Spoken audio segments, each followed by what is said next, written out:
Good afternoon, everybody. Welcome to Document. My name's Sam. I'm the program producer of the festival. Just before we get going, just to let you know that there are live captions being provided today by Louisa. So if you'd like to use them, you can click on the live transcript tab at the bottom of the Zoom call. And I would recommend maybe using the sidebar option because they can come either at the bottom of the screen or on the sidebar. I think they're maybe slightly clearer on the sidebar.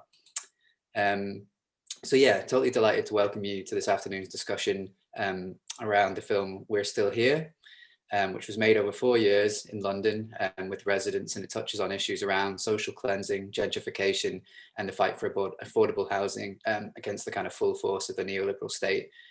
We're really pleased to be joined by the film's director, Melissa Herman, Saskia O'Hara from the Focus E15 campaign group, and Joey Simons, who's a Glasgow-based writer and activist. So without any further ado, I'll pass over to Joey, Melissa, and Saskia. Thank you. Hi everyone. So yeah, I'm Joey. So I'm a member of Live and Rent here in Glasgow, and yeah, so today we're going to hear from Melissa, director of We're Still Here, and Saskia from the Focus E15 campaign, who's also in the film.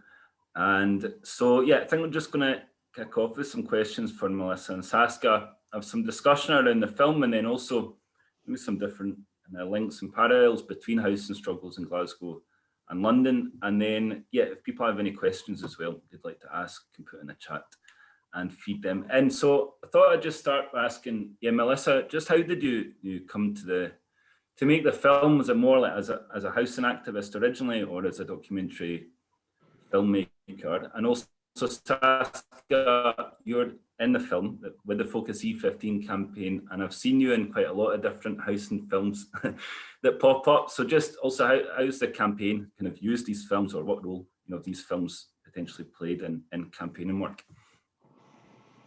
Yeah, thanks, Joey. Thanks for having me today. So yeah, no, I started off with filmmaking as a campaigning tool. So I worked for Save the Children for several years as a youth activist, a youth campaigner.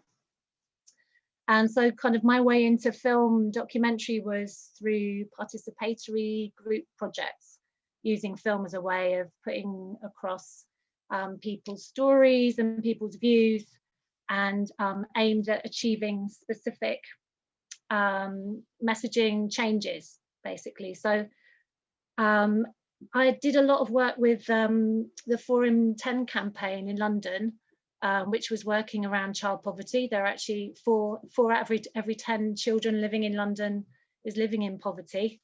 I think it's actually more now. I think it's more like 5 out of 10. And I did a film called Dear Boris, which was partly animated.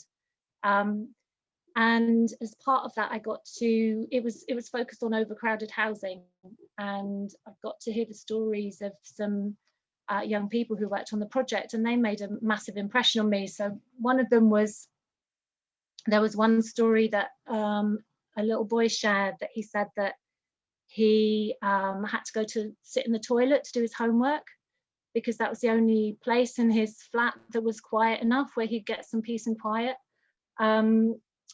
And someone else said, she was describing how every night her and her siblings were arguing because it was like, whose turn is it to sleep in the bed tonight? So those kind of experiencing, hearing those stories made a big impact on me.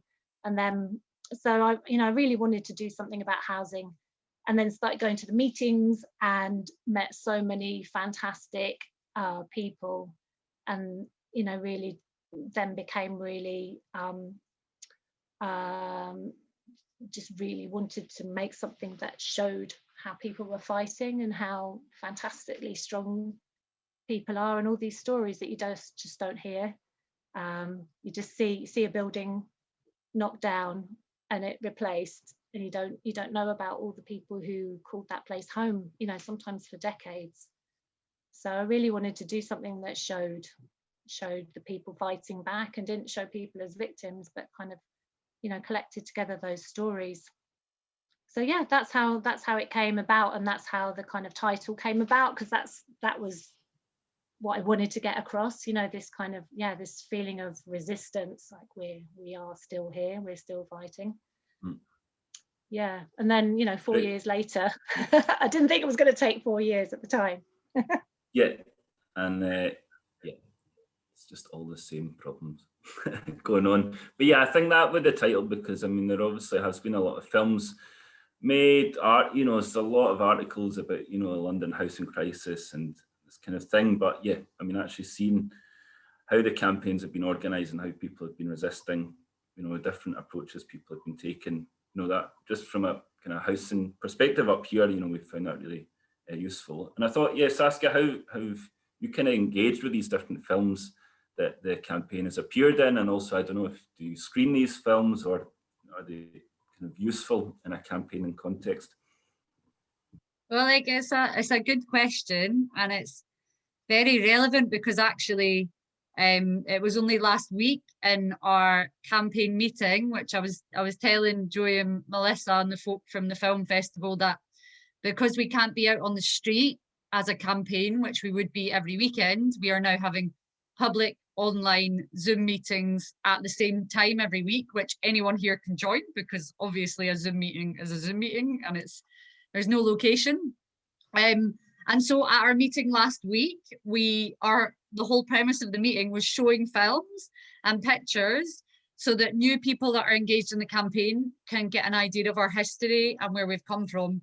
So I think, like Melissa, you said how long, like 4 years did you say this took to make? I mean, it's such a huge thing, but it's such a useful tool as a campaign. And especially like this film that you've made is like, I particularly think it's very good at exposing a lot of the lies around estate demolition through hearing people speaking about it and the process of it. And you simply can't, like, that's such an important tool, because you can tell people on an estate, your estate will get demolished because they lied to people. But when you show people a film and it becomes very clear, it's amazing. So it's so useful, and not least, so it's like a useful tool, but it's also just, it's so amazing to have things documented in history. And I'm sure a lot of people on this call have had moments where they've seen historical documentaries or films, and you're just so thankful that it existed and that someone took the time to document it. And things like that can change you, actually, and certainly change your perspectives on things. So hugely grateful, Melissa, to you for putting in all that time and effort to document this very serious issue that's going on. And yeah, seeing it in Live and Rent as well, our tenants union here in Scotland, like, we have taken a lot from London housing struggles. And, you know, like over the past 3 years, Grenfell is obviously mentioned in the film, and the kind of work the community have been doing, the aftermath. And that's something, yeah, for the past 3 years, like, we've always organised an action in solidarity every year. And we've had Saskia and Jasmine from Focus E15 campaign were up in Glasgow addressing an AGM a couple of years ago. I think we did a workshop around this Concrete Soldiers UK, which is another documentary around Grenfell. And yeah, we also showed these cinema action films from 1969 called Not a Penny on the Rent. It was a film about kind of Greater London council tenants in the late 60s organising.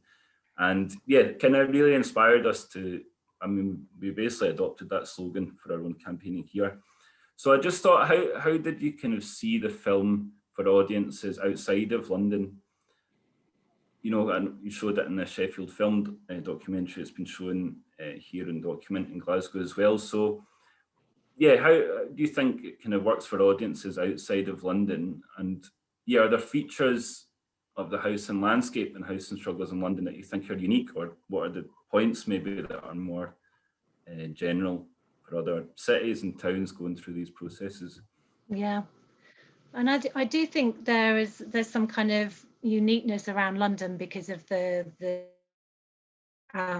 value of you know, the real estate of land in London is just so, you know, it's worth so much, and companies are kind of willing to play the long game, you know. So, you know, I don't know how long corporate developers, how long their strategy plans last for, but I imagine, you know, way beyond a decade. So you know, they've got the money to kind of wait and see type thing, and then, you know, build something when it's the right time. But, you know, so I do think, you know, London's unique in the UK for, you know, for worse or better or for worse, for having that that value. But, you know, I do think there are things that there are aspects of it that are happening everywhere, aren't there? There are aspects that are happening in Glasgow, I'm sure, in Edinburgh. Someone emailed me yesterday who is a housing activist and who worked for several years in Edinburgh, managing the kind of process of demolition of an estate. And actually, in that case, the residents wanted the estate to be demolished. So he was able to manage a kind of, you know, happy process with a good outcome where people were rehoused and they were happy about it. But I think, you know, that's obviously, it's not just in London, is it? There are campaigns, and there are residents who are just feeling like they can't trust anything that are being told, and they're ending up with something much worse than they started with, and they're having to live through years and years of insecurity, which, you know, really takes its toll on people, doesn't it? So I think it's, you know, it is going on in other places. It's going on in San Francisco, and it's going on all over the place, isn't it? So yeah, I think that there's something there, and I'm hoping that other people will see the film outside of the UK and feel. I think there's a lot of kind of jargon in it, which is difficult to understand, and it's hard to kind of pick that all apart. You know, about housing association, there's difference between, you know, there's all this kind of around the whole kind of area of housing, like affordable housing, truly affordable housing, you know, social housing, housing associations, council housing, public housing. And really, you know, the simple thing is that there isn't enough housing that is of a price that ordinary people on an ordinary income can afford to kind of live in and not have to worry about every month. So I think, you know, yeah, does that answer your question? Yeah, thanks. And yeah, I don't know, Saskia, how kind of you've seen it, you know, in terms of, yeah, I don't know what features, especially from an organising point of view, I guess in terms of London's size and geography, I know what's been the benefits of that in a way, or what's been difficult about that, or unique to London from an organising point of view. Yeah, again, like it's an interesting question. I think that I don't know what the answer is, because obviously London is bigger. There's more people, so you'd think that would be more people that could organise and fight against things, or there's more to organise and fight against. It's tricky. I think it's interesting, Melissa. You know, you're talking about that there's quite a lot of jargon in the film, and I think like it's completely necessary, and that's like the struggle, I think, of being an organizer, and definitely a housing organizer, is you have to understand the jargon, and it is like a never-ending struggle to understand the jargon, understand the planning around estates, understand the you know, the words that these property developers use and that the council also use, and having to second guess everything. So it's so relevant for us to understand this jargon. And yeah, so I guess with London, the stakes are higher on the property developer side. So yeah, they're playing the long game. The estate that is featured in the film, that Focus E15 organise around, which is the Carpenter's estate, I just got off another call this morning, and it looks like, again, that they're really going to move forward with trying to demolish that estate, like a massive renewed push. So yeah, that's been a long game that they're playing, and some things that I wanted to kind of, after watching the film, bring up that's not addressed in the film about estate demolition is also the environmental impact, because it's something we've been thinking about.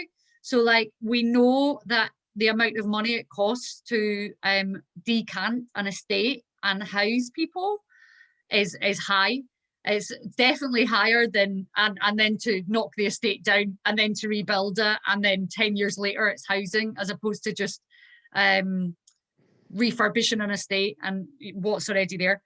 But yeah, the environmental impact of demolishing an estate and what that does to the environment is very bad. And so we were speaking to some architects from like the Royal College of Art or something, and they were like, we never recommend to demolish purely from an environmental point of view. And it's something that obviously people are thinking about more than ever before. And also in Newham in East London, where the campaign is based, apparently in an article in Feb 2020, Newham has the most toxic air in the UK. So yeah, so that's some like additional thing. Yeah. I think that's really interesting because, yeah, in the last few months, that's something within Live and Rent we've really started to focus on. So like just in the last couple of weeks, there's been an occupation started up in the valley in Maryhill. So a former public housing schemes, like where they filmed the comedy Still Game. Although I think Saskia, Naveed's shop was at your bit in Townhead, but yeah. So this was like So I mean, a former council housing scheme being demolished, and then the land is now being sold off to private developers, which extremely common story in Glasgow over the last 10 years. But for the first time, through Live and Rent and the local community start to really challenge this process, challenge the terms regeneration, talking about social cleansing kind of for the first time in a way in Glasgow, but really focusing on this environmental aspect. So I mean, there's been tens of thousands of houses demolished in Glasgow in the past 15 years, starting to look at that environmental impact. And this COP26 meeting will be in Glasgow in November. It's a huge environmental meeting. So yeah, I think that, starting to actually have a vision as well, like environmentally sustainable housing. And yeah, like in a way, saying working with the Royal College of Architects, like in the film, a really nice scene where the architecture students have kind of really gone through the developers' plans, I think in Walthamstow. Yeah. Visualized it, and that's the same. So in Live and Rent, we've produced it, and the community have produced a plan, of the heating, of the, heating efficiency, an actual vision, a real aspirational vision. But yeah, we can just see that those considerations are just completely, ignored, despite all the rhetoric around that. And I thought, it was really interesting, the film, in terms of language, talking about jargon. So like, I think Asa right at the start, she rejects the term housing crisis at the start of the film, because it's something that's been intentionally created. And there's Samia at the space in Grenfell. She's got this list of toxic words they're not allowed to use. I think it's like regeneration, affordable, consultation. Yeah, which can see. So yeah, and then struck as well, like this, like these terms as well came up about right of return and land grabs. I mean, that's another thing that's happening here, in terms of people promise that they'll be able, have this right of return. So I just thought, how successful do you think it's been in London in terms of, words like gentrification or social cleansing?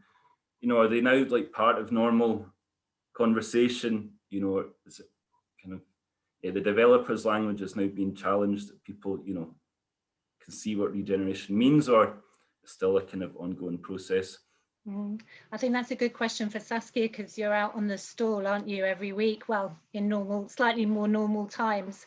But just to say though, that I think that this jargon exists for a reason. I mean, it's kind of obfuscating what's really going on, and there's a reason why it's so hard to break through it and to understand it. And that's because there's a created culture, as well as a created housing crisis. There's a created culture of confusion, and there's a reason for that. It's not just accidental.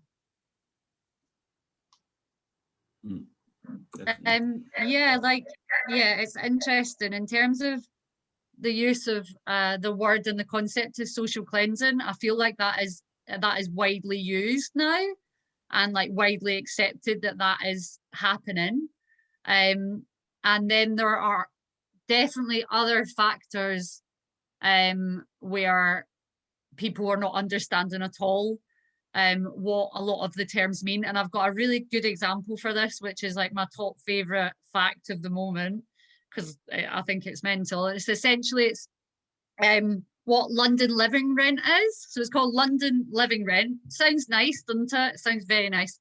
So on the Mayor of London's, like Sadiq Khan, on their website, I'm just going to read out what London living rent is because it's useful for us all to know. So this is on Mayor of London's official website. It says, London living rent homes are for middle income households who now rent and want to build up savings to buy a home. This can be either shared ownership or outright purchase. So essentially, they say this is a part buy, part rent product for those who are taking their first step onto the property ladder, and that's London living rent.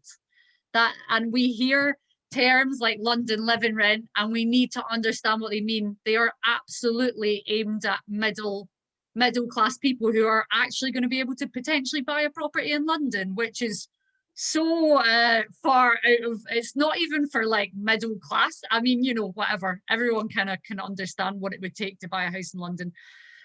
But do a lot of people know that? No. Did I know that? No, until like a few weeks ago. And then I found out and I couldn't believe it. I was like, oh, so this is a product for middle class people to be able to save a bit of money to buy a home.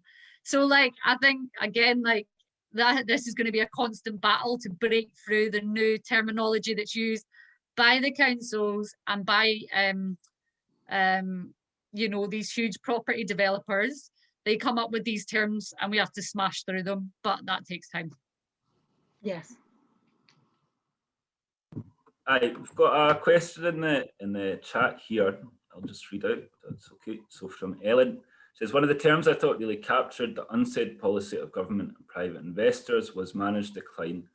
I thought this speaks to so many other public services being decimated by sheer neglect and letting crime and mismanagement proliferate. So yeah, what are your thoughts on this, given that so many residents are key workers? And yeah, again, in the film, I think we see trusts and others, you know, social workers, nurses, that are, yeah, being affected by this policy.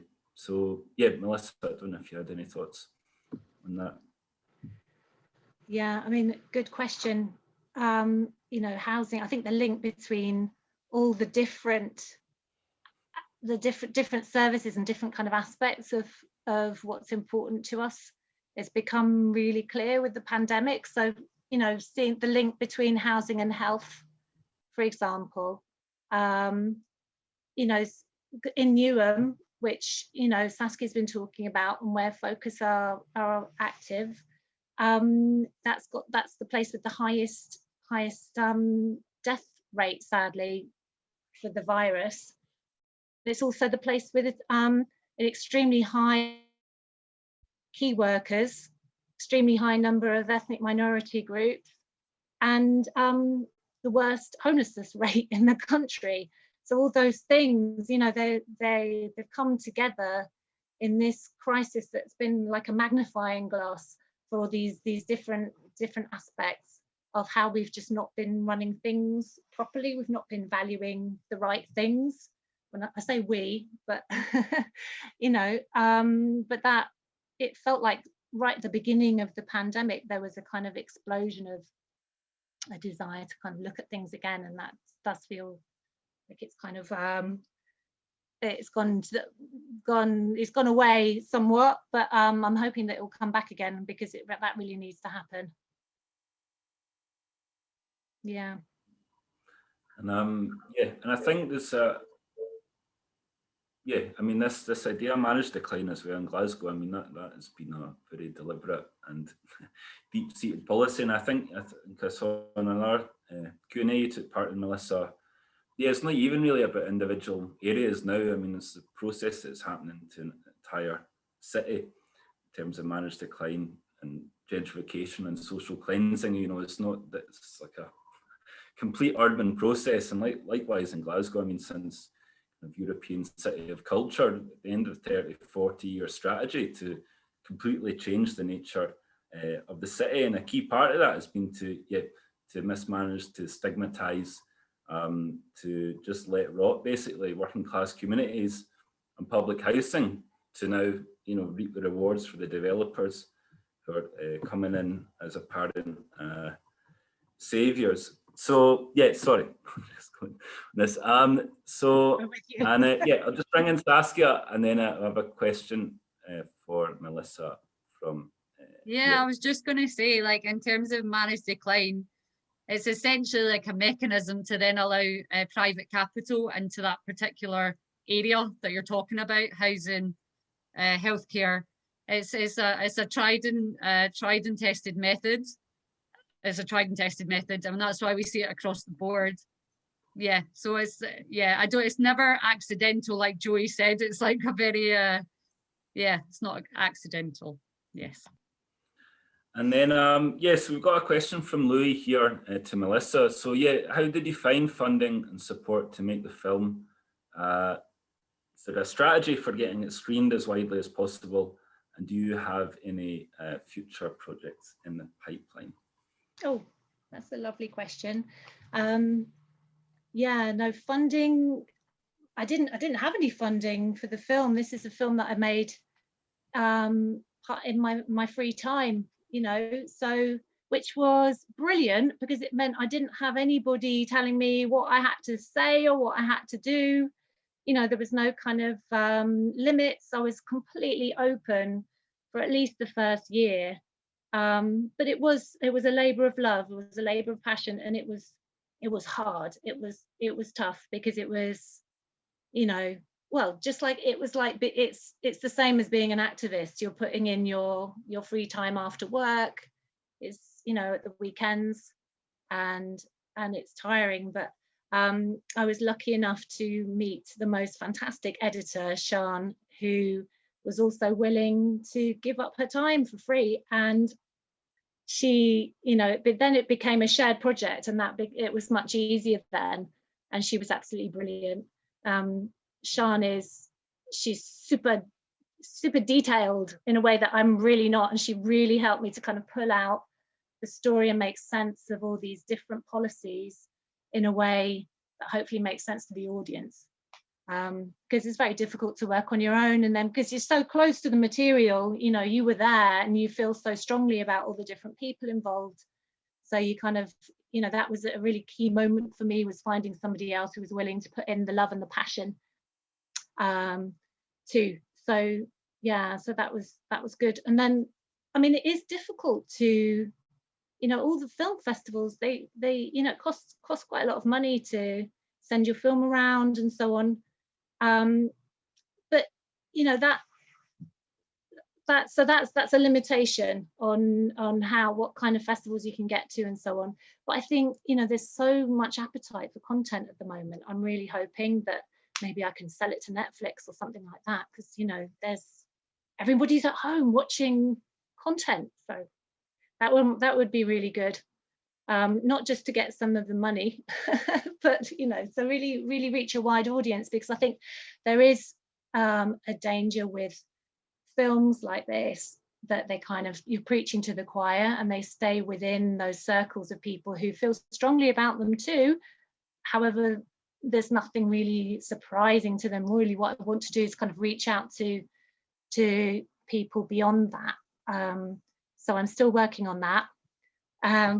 So yeah, and so my next project is hopefully it's about a Welsh farmer called Miss Hooper, who and it's an animated documentary project, and it's all about a woman who was farming during the Second World War, and the local committee was attempting to evict her from her land because they said she wasn't producing enough.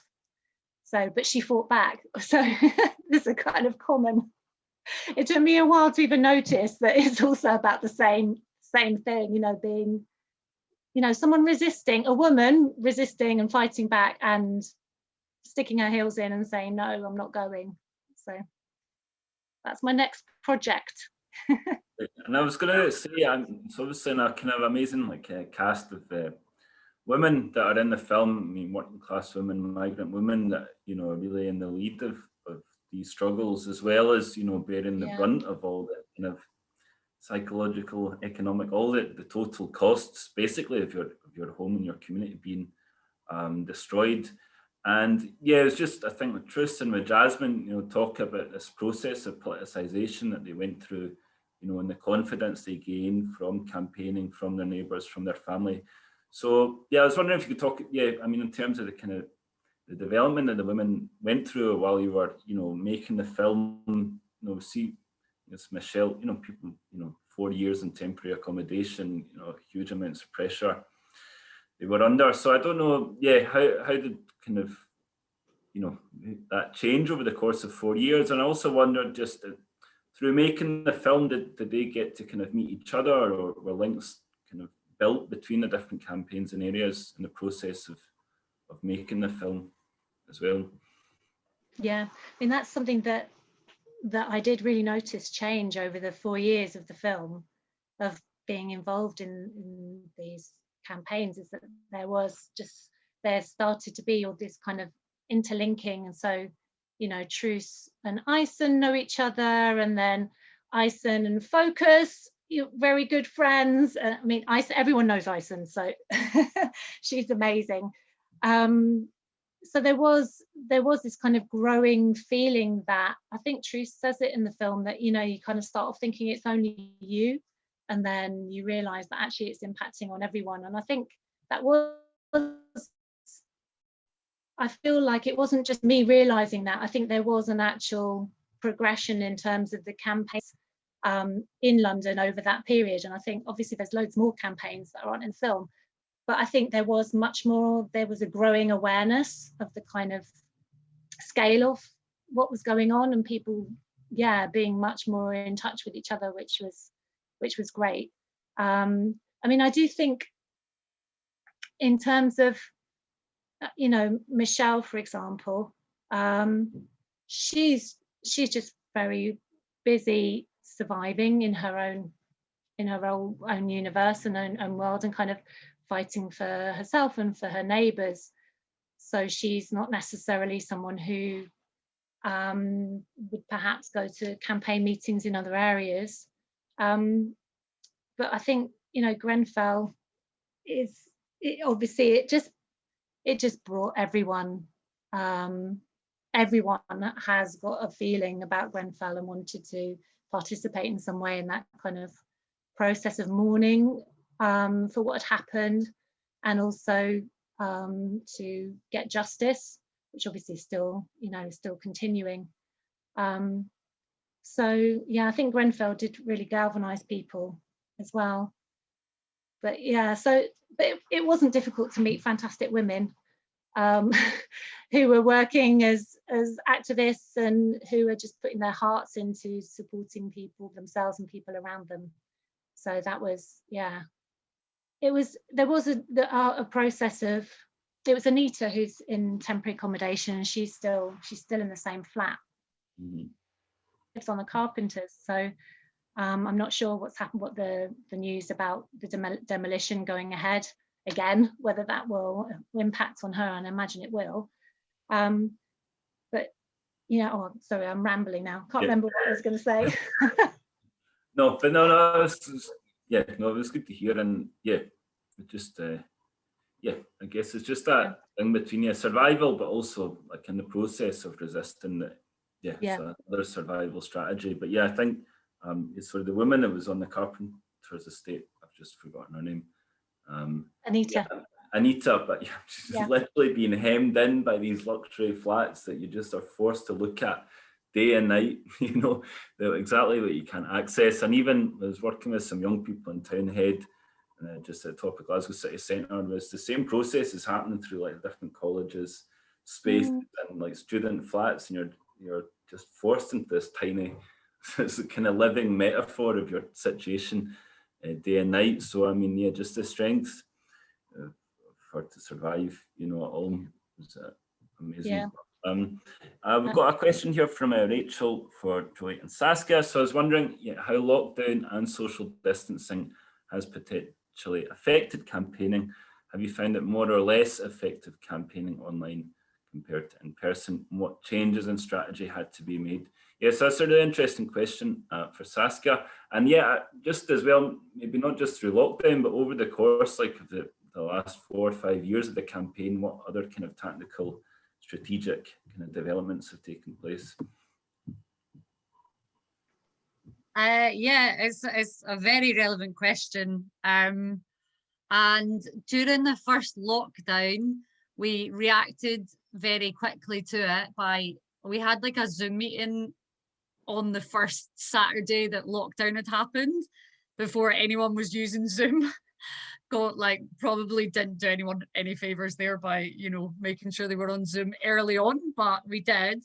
And we used it in a way that gave us the opportunity to have people speaking from all over the world, like at campaign meetings. So we used it in that way in a positive, it was positive because of that. Speaking now, it's very difficult to sustain campaigning, especially around housing and estates when you can't meet. The lifeblood of Focus E15 has been meeting every single week. That's really our strength, and it's quite simple and quite basic, but it's very, very important. So to have that taken away, obviously, understandably, it has been tough. And if it's okay, I would like to actually, if we're talking about inspiring women, I'd love to introduce the audience to more inspiring women. And this is relevant because this is a demonstration that we held in between the lockdowns. So it's very important that we took action on the streets, but we had to do it in a socially distanced way. So if that's okay, Alex, if you can play the film, that would be wonderful, and it'll just give people a glimpse of how we've reacted to lockdown as a campaign.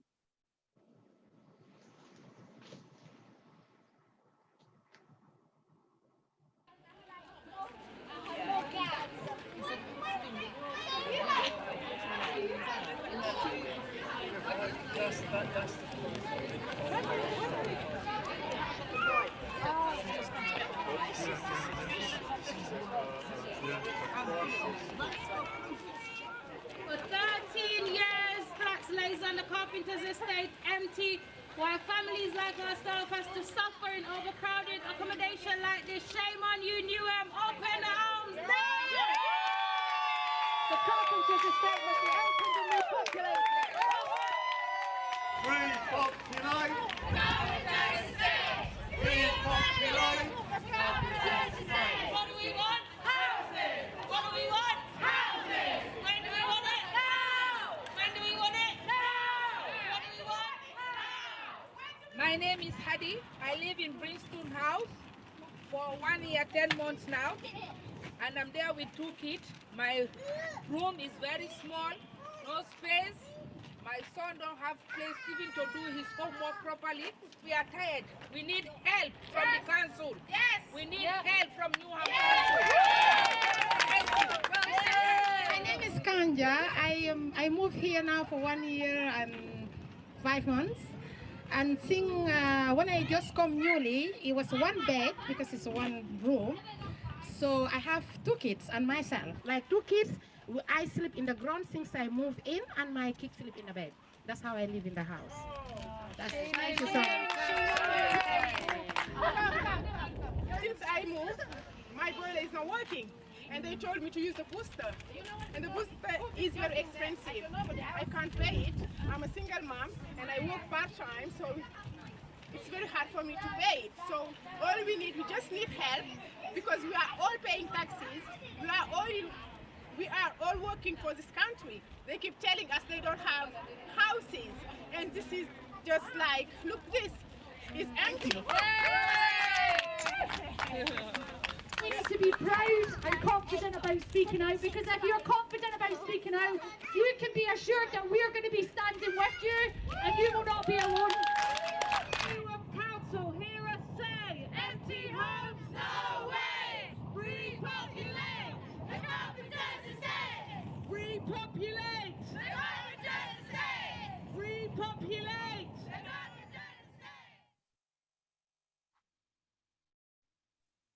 thanks for that. I promise there was lots of hand sanitizer being passed around, I promise.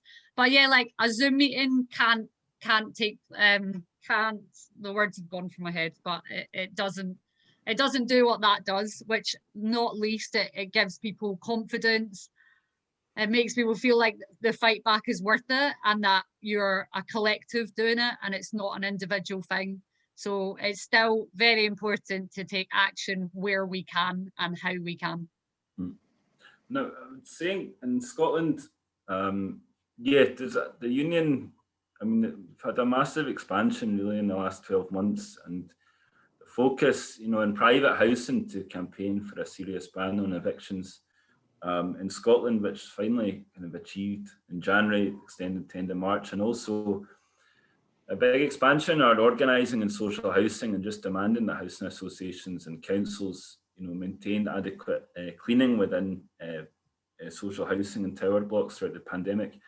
And yeah, I mean, for me and for a lot of us, I mean, the union has been the tool through which we can deal, you know, with social distancing or physical distancing and maintain social distancing, and actually, you know, how crucial housing is to combating the pandemic and maintaining health in our communities. So yeah, I mean, it's been a lot of things online, offline, socially distanced, but I think I've been amazed really how everyone has managed to kind of find creative new ways to deal, you know, with this situation, to maintain pressure, you know, on local government, on housing associations, on councils, to meet their, yeah, the basic responsibilities to tenants. So yeah, I think, yeah, like, yeah, it's been a lot of evolutions. That is, yeah, it's probably going to be like this for a while. And we've got a question here from Simon. What tools are available, A, to deal with empty homes, and B, to provide more equitable housing without public housing being built anymore? So yeah, two really interesting questions. And just to add to that as well, I think Tawanda says at the start of the film that obviously this is against the backdrop of public housing being decimated for 30, 40 years. Like, we're kind of just fighting over the scraps. So yeah, I don't know if like a vision for, you know, or demands for public housing or more social housing, you know, are also part of the kind of more defensive campaigns that have been taking place and that you show in the film. Melissa. Yeah, no, I mean, there is definite movement in terms of recognition that council housing needs to be built and that housing needs to be built. You know, that's even the Tory manifesto says something about that. So there has been a recognition of it, but you know, like everything, words are cheap, aren't they? It's very easy for them to say this stuff, and actually,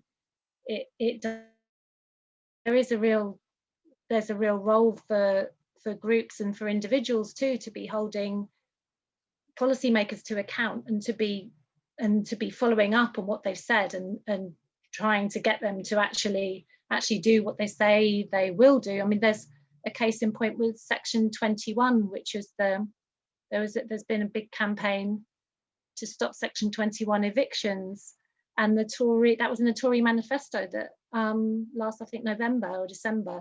It's still continuing. The Section 21 evictions are still continuing. So yeah, I mean, I do think so. Like in Kensington and Chelsea, for example, you know, the council has been forced to recognise that, because it's taken them so long to rehouse people who involved in some way in the fire. So you know, who've needed new homes. Kensington and Chelsea has been talking about building new places as well. There is a problem with space. You know, you kind of come across this. There's a bit of a clash there, isn't there? Because it's about the money. You know, so there is space to build affordable housing. However, are those people who are making money out of that space, are they willing to kind of give it over? And I don't think that they are, without pressure, without the government forcing them to. So I think yeah, I think it's a difficult situation, especially now with the government that we have. Yeah. What was the second part of the question? Sorry, Joey, I missed that. So in the chat, well, I guess there was, yeah, from Simon, I mean, the strategy of dealing with empty homes, because, yeah, so we've seen these, yeah, the protests in the Carpenters estate, and there was, you know, the occupation that Focus E15 done there. And I guess briefly after Grenfell, you know, questions were raised, you know, possibilities of requisitioning, you know, like these empty houses in Kensington, but I don't know, yeah, if it's kind of more a symbolic thing, or that is a potential strategy or possibility. Yeah, I mean, it should happen, shouldn't it? I mean, you know, we shouldn't have all these empty spaces where people could be living more safely, you know, with more space, able to socially distance. I mean, that, you know, the irony of, you know, people being told to stay safe at home when home is not safe and there's not space to be safe at home, is huge. But yeah, no, I mean, I think that's a big question, and I'm not sure that I know the answer to that. But I do think you kind of clash with the private ownership, and that's a very difficult one with the system and the government that we have. Yeah. Like just like on that point, the thing that we keep coming back to as a campaign is the empty homes. Because essentially we've got a common sense approach. If there's empty homes and there's people that need those homes, put them in the homes. And, you know, there's double the amount of empty homes in the country as there are homeless people. And these things are very important because it kind of, you don't start to dance with the council on their language around, you know, how do we do this? How do we do that? How do we build these homes? It's like in Newham, there is an empty housing estate, mostly empty, certainly 2 empty towers, and the location with the worst homelessness rate in the entire country. And Melissa, as you pointed out, one of the highest death rates of COVID. All of these factors are so important. The campaign was dealing with an issue last week where somebody in Brimstone House Hostel was diagnosed with COVID-19, and him and his wife and his 4-year-old daughter were in essentially like a studio flat. And so he got in touch with me after 2 weeks of him sleeping on a mattress in the tiny kitchen living room space. And his wife and his 4-year-old child were having to stay in a tiny box room area with just a bed for weeks. Like yeah, the battle of space is very real.